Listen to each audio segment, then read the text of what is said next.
अर्थानं इथून आमची जबाबदारी चालू होते. म्हणजे जसं इलेक्शन संपलं आणि त्याच्यानंतर मग आता आमच्यावर खूप मोठी जबाबदारी आहे. कारण तुम्ही ती जबाबदारी पेलण्या इतपत आम्हाला तुम्ही ठरवलं आणि खऱ्या अर्थानं आम्ही आज इथं बसतोय ते तुमच्या सगळ्यांच्या आशीर्वादामुळं. कारण इलेक्शनच्या पिरियडमध्ये तुम्ही सगळ्यांनी प्रचंड मेहनत आमच्या सगळ्यांसाठी घेतल्या, आमच्या आधी महिला वर्गाने सुद्धा आणि वाड्या वस्त्यांवर सुद्धा.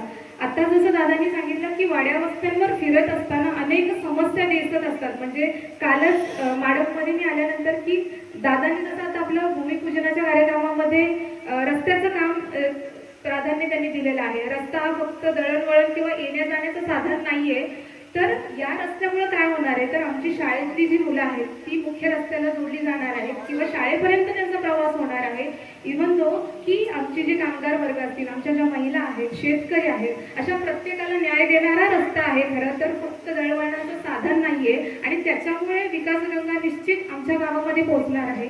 पंचायत समितीच्या माध्यमातून काम करत असताना आपण आता गटाराचं सुद्धा काम प्रस्तावित केलेलं आहे. कालच त्याची पाहणी ज्या आमच्या अभियंता मॅडम आहेत इंजिनियर त्यांच्या माध्यमातून आपण इथं बघून गेलेलो आहोत.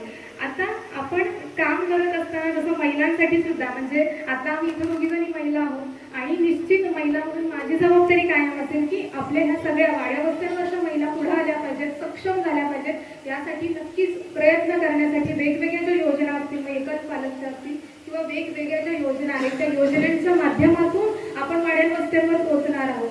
आज जर आम्ही पाहिलं तर वाड्या वस्त्यांवर 18 वर्ष वयोगटातील आज मुलींची लग्न होण्या इतपतच नाही तर त्या प्रेग्नन्सीचं प्रमाण वाढलं आणि त्याच्यामुळे स्थानिक जे नेते आहेत किंवा तिथले पुढारी असतील, जे सरपंच असतील, प्रचंड समस्या त्या कुटुंबालाच नव्हे तर त्यांना सुद्धा त्या गोष्टीचा सामना करावा लागत असतो. मग अशा वेळेस वाड्या वस्त्यांवर जाऊन आपण जनजागृती करण्याचं काम किंवा पॉस्को ऍक्टच्या माध्यमातून जी लहान मुलं आहेत, आज आपण बघतो सेक्शुअल हॅरेसमेंटचं प्रमाण वाढलेलं आहे. तर मग अशा मुलांना आई वडिलांना सुद्धा कशा पद्धतीने आपल्या मुलांची काळजी घेतली पाहिजे किंवा पॉस्कोच्या संदर्भात जनजागृती करणं असेल, अशा वाड्या वस्त्यांवर आता आपण इथून पुढे पोहोचणार आहोत. विकास कामं, रस्ते असतील किंवा मग इतर कामं ही होत राहतात किंवा होत असतील इथून पुढे सुद्धा.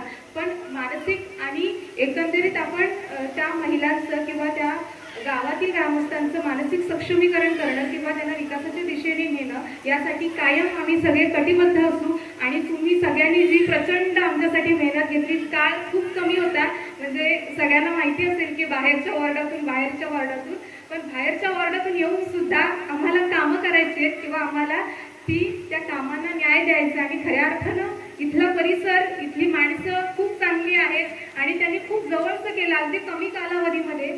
आणि खरंच मी पुन्हा एकदा पूर्ण सगळ्या माडप ग्रामस्थांना मनपूर्वक धन्यवाद देईल आणि नक्कीच तुमच्या प्रत्येक हाकेला ओ देण्याचा प्रयत्न करीन. आणि इथं जो भूमिपूजनाचा सोहळा आहे या कार्यक्रमामध्ये सगळ्यात उपस्थितांचं आणि इथं बोलवलं त्याबद्दल मनपूर्वक धन्यवाद. थँक्यू.